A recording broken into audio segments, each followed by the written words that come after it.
In place of the defiant speeches, the sombre strains of Beethoven now ring out over Independence Square.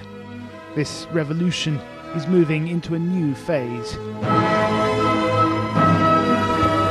But amidst the flowers and the children's tributes, flashes of something more sinister. Groups of armed men strut through the square with dubious iconography. That yellow armband is a Volksangel, a German symbol used by several SS divisions during the Second World War. Far-right graffiti is appearing, daubed on the walls of the city. The people who brought down the government were overwhelmingly ordinary Ukrainians, students and doctors, workers and even families, people who simply refused to back down. But the most organised and perhaps the most effective were a small number of far-right groups. When it came to confrontations with the police, it was often the nationalists who were the loudest and the most violent.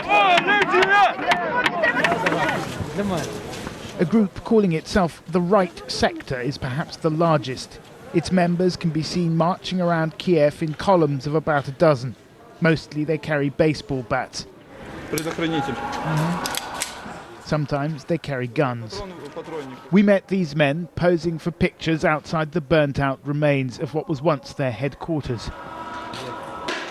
I asked them about their political beliefs.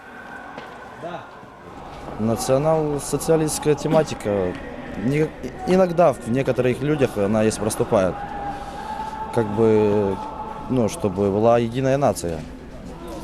Но не у всех это не заложено в основе этой организации, это у некоторых людей есть. А у вас? У меня лично есть.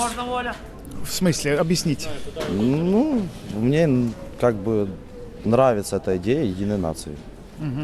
Я хочу, чтобы нация была единая, чтобы один народ, одна страна, одна нация. А это подразумевается что? Как бы, чтобы чистая нация. Не то, что там, как бы у Гитлера как было. В своем роде немножко, маленько, но было, чтобы своя нация. What about the East, I asked? What about Crimea, where many Ukrainians feel close historical ties to Russia?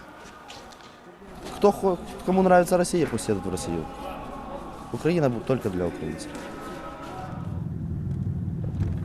Police have largely disappeared from the streets of Kiev. Law and order is maintained by so-called self-defense groups. Not all hold extreme views, but those who do are often shy of the cameras. We got a late-night phone call from another group known as C14, inviting us to meet their leader at their new base. It turned out to be the former headquarters of the Communist Party, now occupied by the far right. It's our general mission to totally ruin chains that connect our country with the imperial power from the past. And that being Russia? Yes, we can tell Russia, not only Russia, Soviet Union. Are you a Nazi? No, I don't think I'm a Nazi, I'm a Ukrainian nationalist. What does that mean? The main confrontation is about that some ethnic groups have control many business structures, some economic, some political forces, and which ethnic groups? Russians and Jews and the Poles. It may be some non-Ukrainian group control a huge percentage.